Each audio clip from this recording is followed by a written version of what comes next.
Well, good morning and welcome to Glassroots Virtual Studios.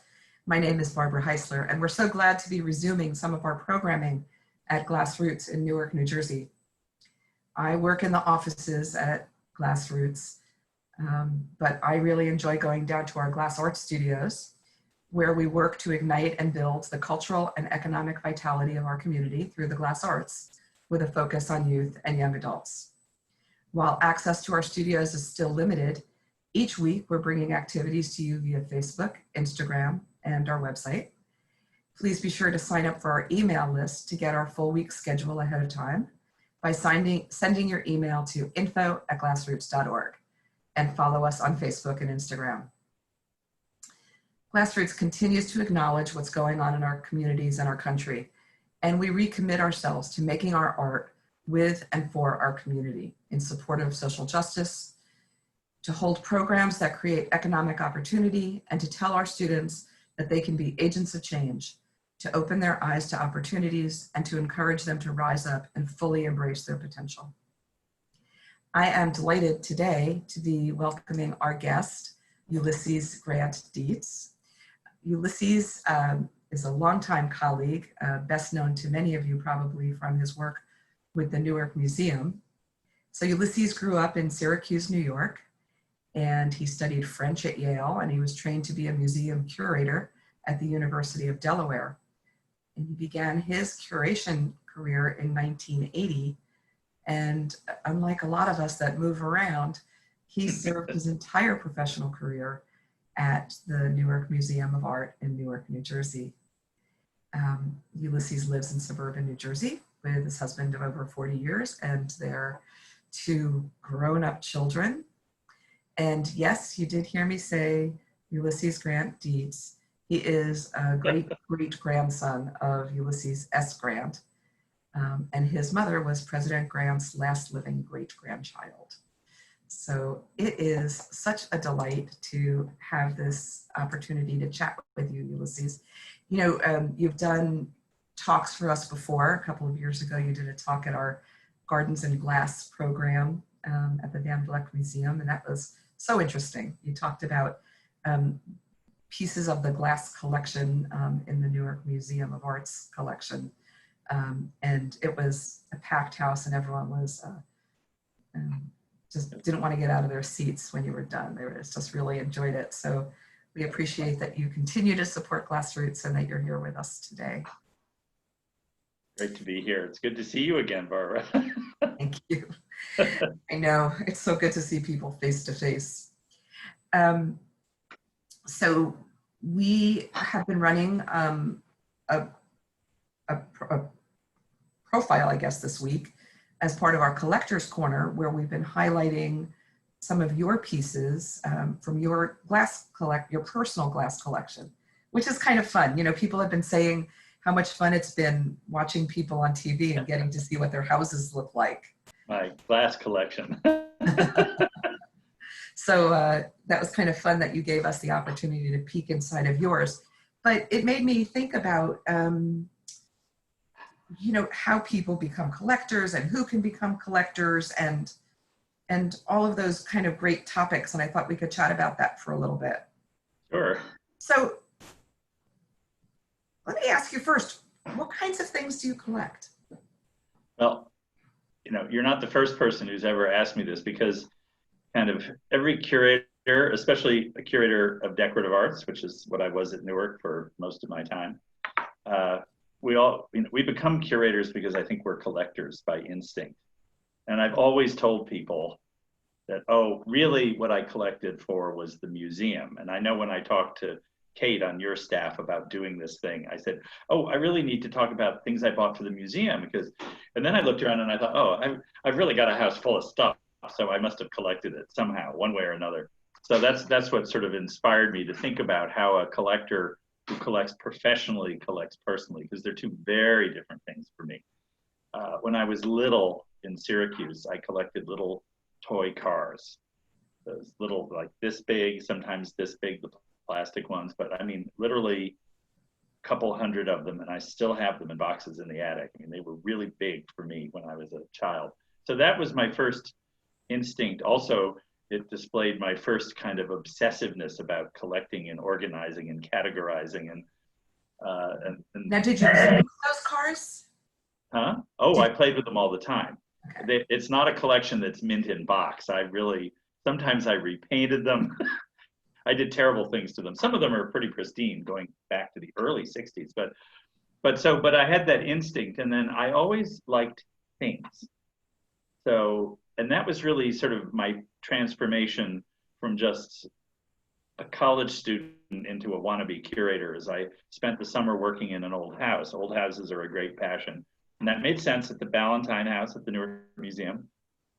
But I spent the summer because I loved this house, but because I was doing grunt work and volunteer curatorial work and cataloging without actually any training, I suddenly realized that all the stuff in this house was so cool that pushed a switch. So in a sense, that was probably the beginning of my being a collector, is that I began to understand how owning objects was sort of fun.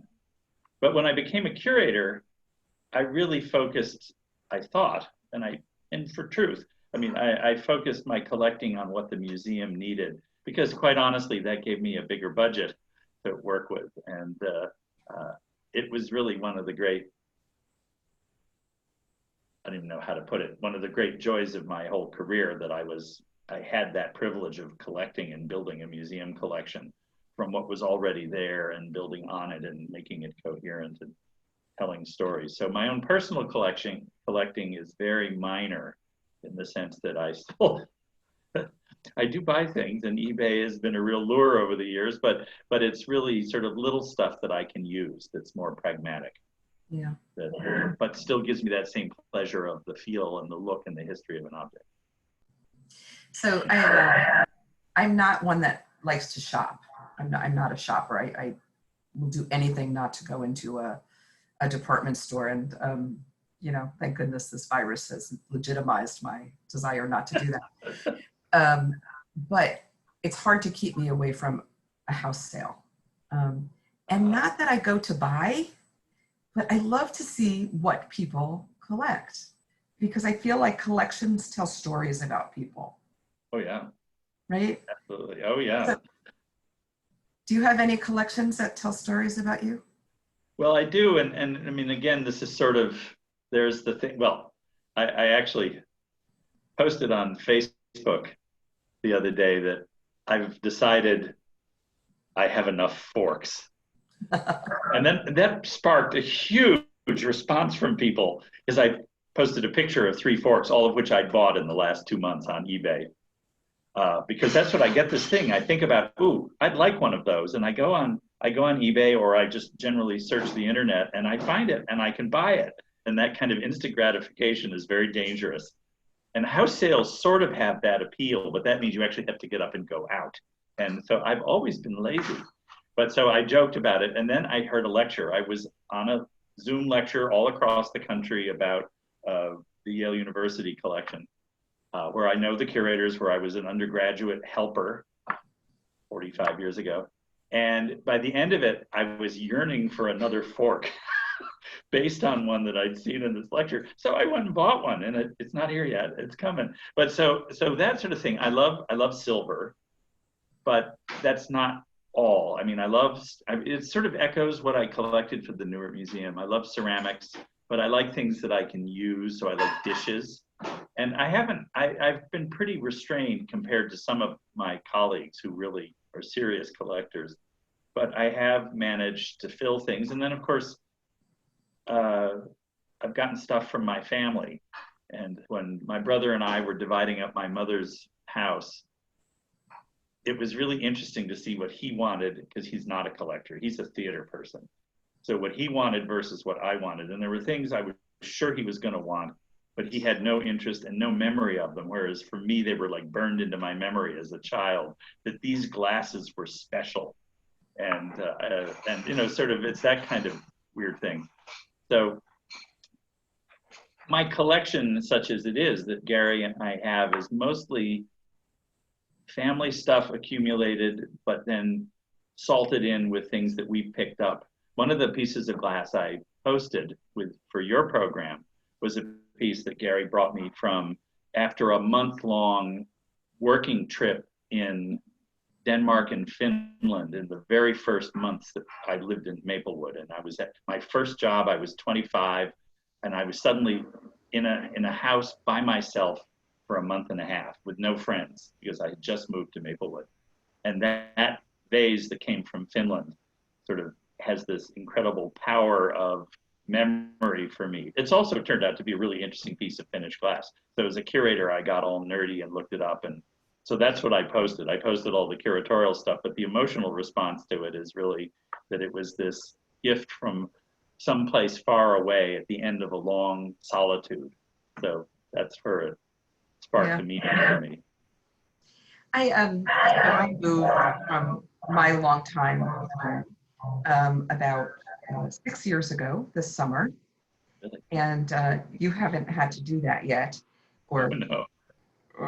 So, you know, and I had things from my parents, and my parents had things from their parents. It doesn't go back much further than that, though. My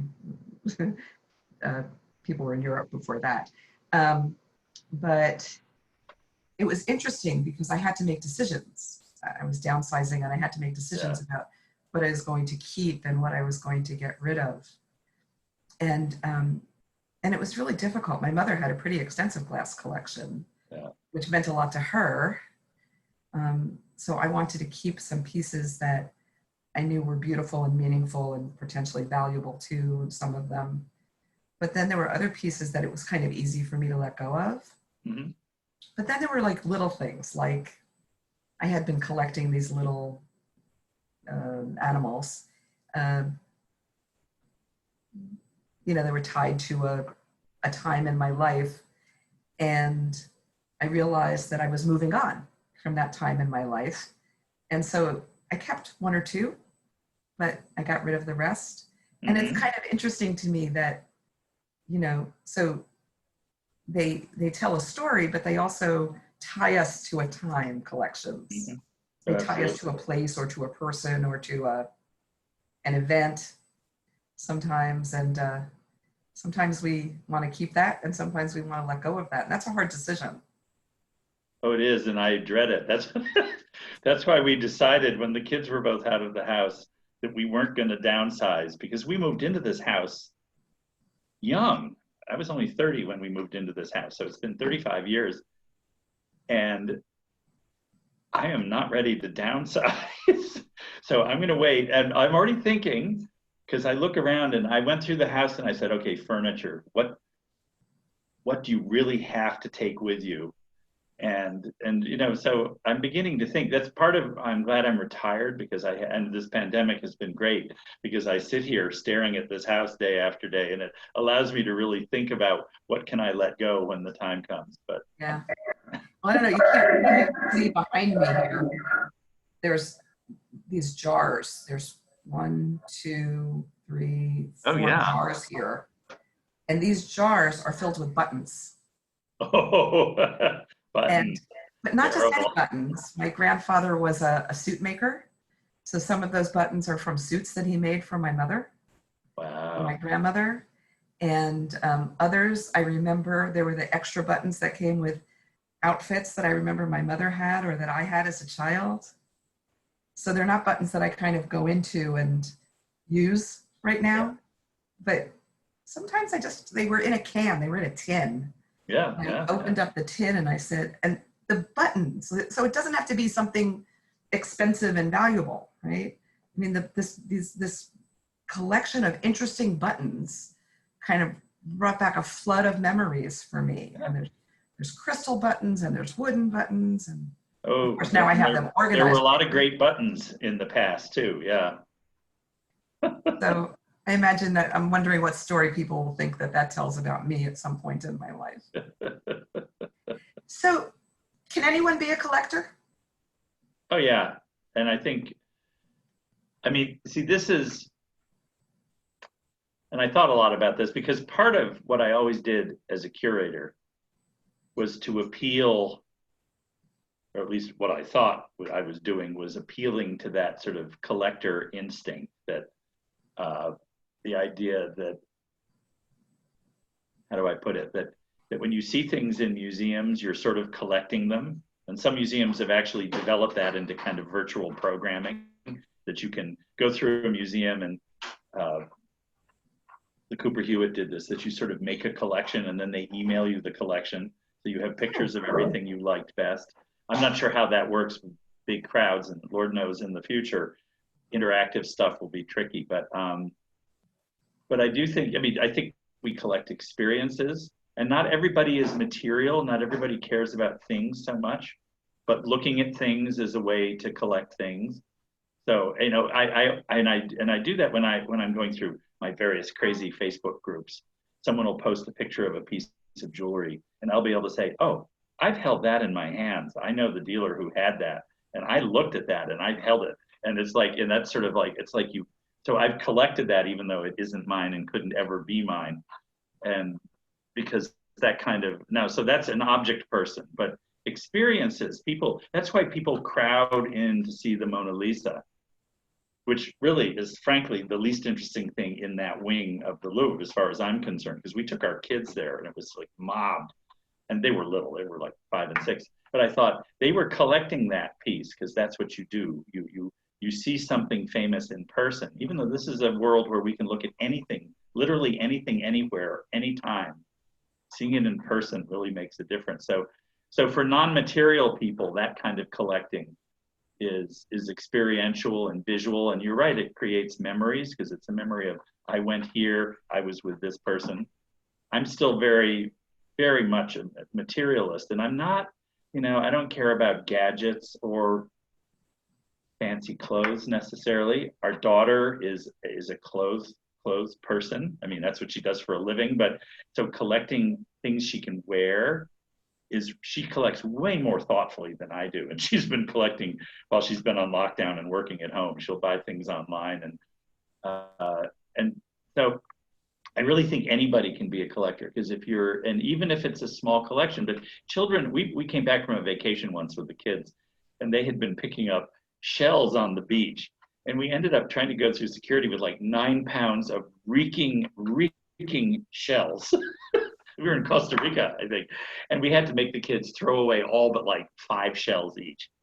And because they were just, and we hadn't been paying attention, and they'd been putting them in plastic bags so you couldn't smell them until we got to security. So with that instinct to accumulate things that you like, and I don't know if they hadn't, you know, they were young enough that I don't know if they developed into any sense of they were saving this experience, but I think they thought they were beautiful, and things you pull out of the water look beautiful. So I think anybody can be a collector. You don't have to be rich. And in fact, I think having a lot of money to collect can also often divert you from what it is you love about something, because you get very caught up in, and I've thought about collectors a lot, and I've dealt with a lot of collectors, as you have, and that you get caught up in the, I want to buy this artist because I love him or her, but also because that collector has one too. And as a curator, you do that. I want to buy this artist because I love this, but I also know that like the Met has this, or the Art Institute of Chicago has this. So it's very hard not to let those sort of ancillary collecting things drive you. So when it's just picking up pebbles on the road or shells on a beach, it's entirely personal. Does that make any sense? I love that idea. I love that idea of collecting. I hadn't thought about the Mona Lisa the way you described it. And I think that probably explains Pinterest. Like I don't understand Pinterest, but.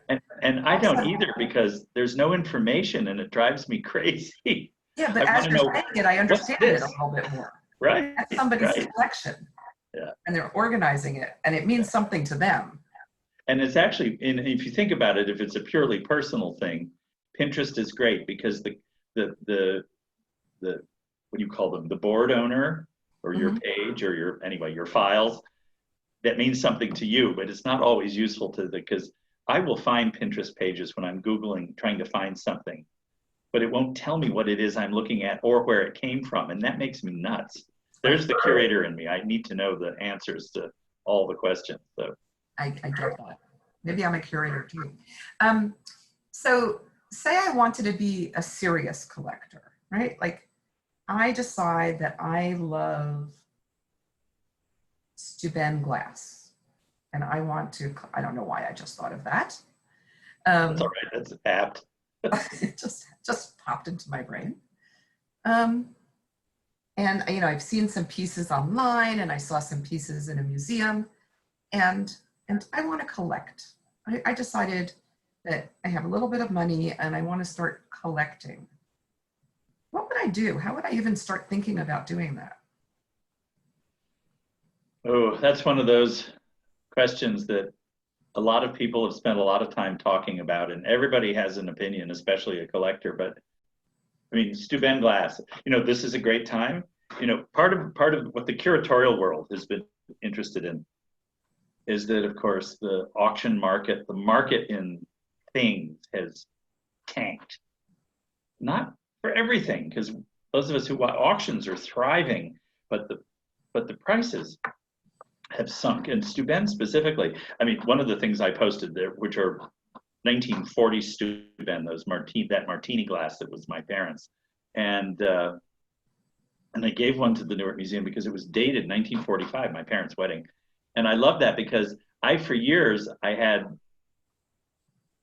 6 left, I think, of them, and I was afraid to use them because when I was a kid in the 60s, a Steuben martini glass was like $150. I mean, it was a huge amount of money.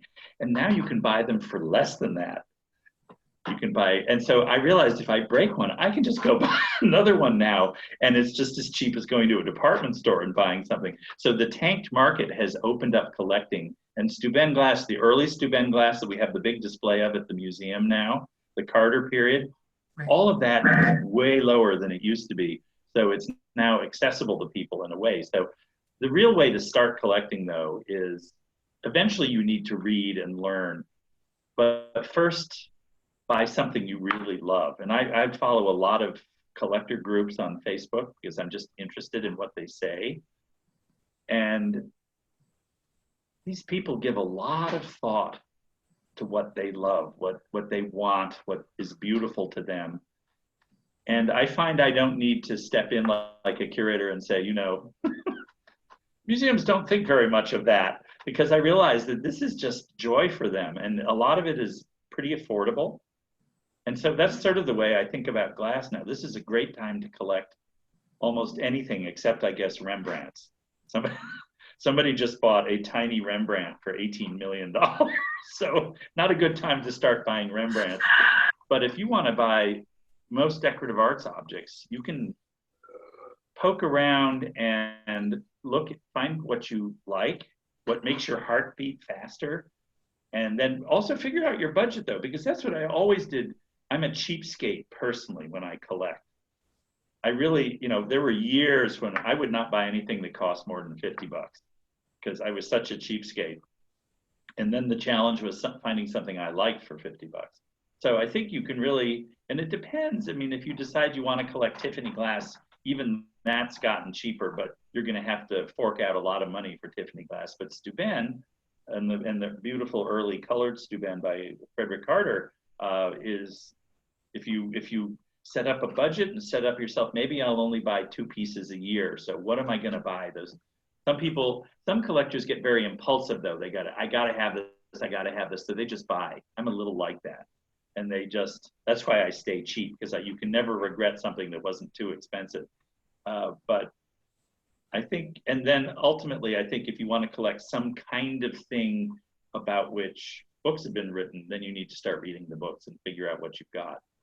But ultimately, looking at it, there's a lot of glass over on that sideboard. If you look at that stuff and it makes you happy for any reason, this is, you know, Marie Kondo and sparking joy. That's the problem with curators. Everything sparks joy.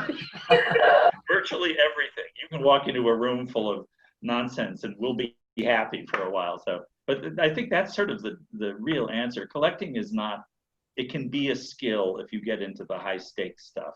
But if you just do it for joy, then you don't really have to worry about it. Just don't worry about what other people tell you. They make fun of your stuff. Don't One of the things I did when I moved is I started purchasing art created by local artists. So a good amount of the art hanging or on surfaces in my home were made by people that I can tell you who they are. I can tell you a little bit about their story. And that's been part of that joy for me, right? It's been, not only do I find the pieces beautiful, not only did they, give me that spark, but I loved that that I was investing in another person's joy. Yeah. And I will, I totally get that, and I've done that too, because again, this pandemic, because I spent a lot of time, and there are a lot of makers, potters I'm thinking of particularly, who have been making stuff and putting it out there in Facebook groups, because I'm thinking, oh, I'm going to buy a coffee mug from that guy because I love that mug and I can use that. And that's actually really satisfying because you give them great pleasure. And I will say the most things we've collected on this during this pandemic is local food. Takeout from restaurants and local businesses to keep them helping. I mean, keep helping them. And that's just feeding yourself. So it's the most selfish way to support people. But I got to say, we've been sort of food collectors. There's nothing left to show for it. Well, yeah, maybe not. Well, but that explains why people might take pictures of their food, right? You're helping me to understand kind of online behavior here, because I was like, why are people taking pictures of their dishes and putting them on Facebook? Yeah, I've taken a few food photographs, and then I've sort of resisted because there is a colleague of mine who's a curator out in St. Louis, but is a Chinese Singaporean. So he travels all over the world all the time for his job. And he used to post food all the time, but it was about a specific place he was, but he also took great photographs of his food. I take photographs of food and it looks awful, so that never helps anybody. So I can see how food photographs work, and there's a young colleague of mine, young enough to be my kid, who is a jewelry specialist. He's an archivist at a high-end jewelry house in New York, and he always photographs jewelry for his Instagram and his Facebook page, but mostly he's an Instagrammer, but he always photographs the jewelry in his hand.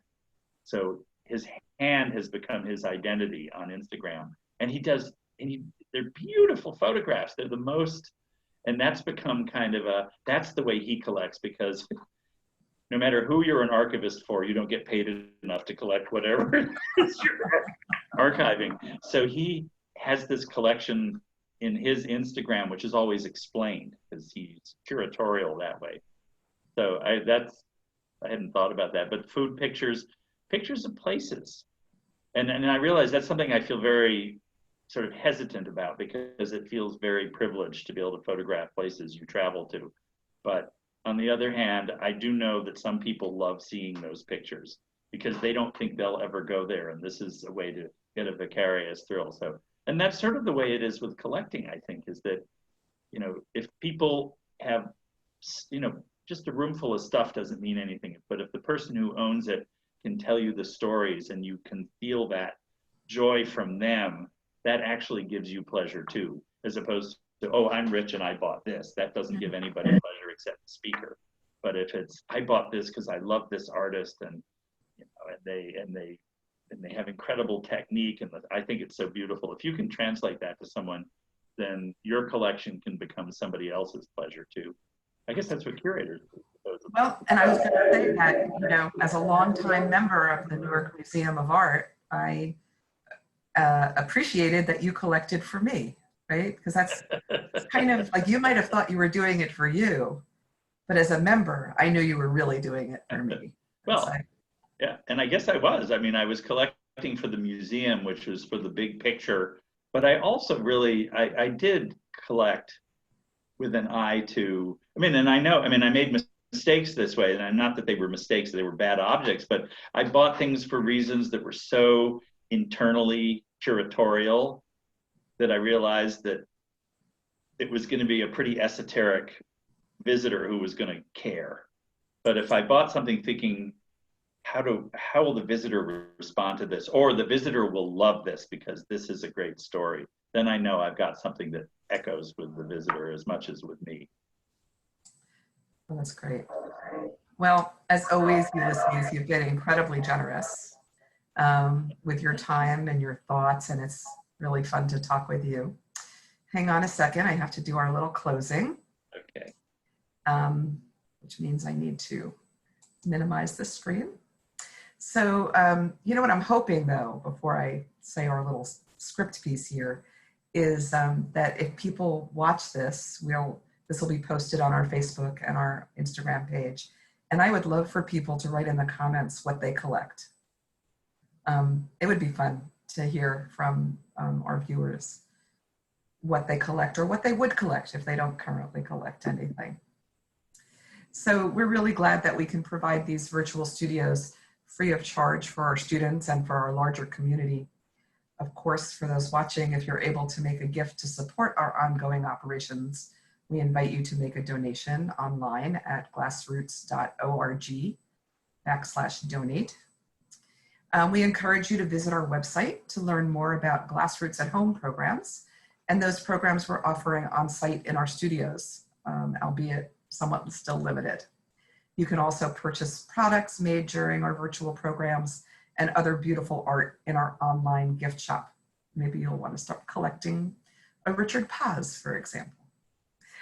Thanks for joining us, and remember to tune in next week for our new week of Glassroots Virtual Studios. So thank you again, Ulysses. My pleasure. This was fun. Asking me to talk is never a problem.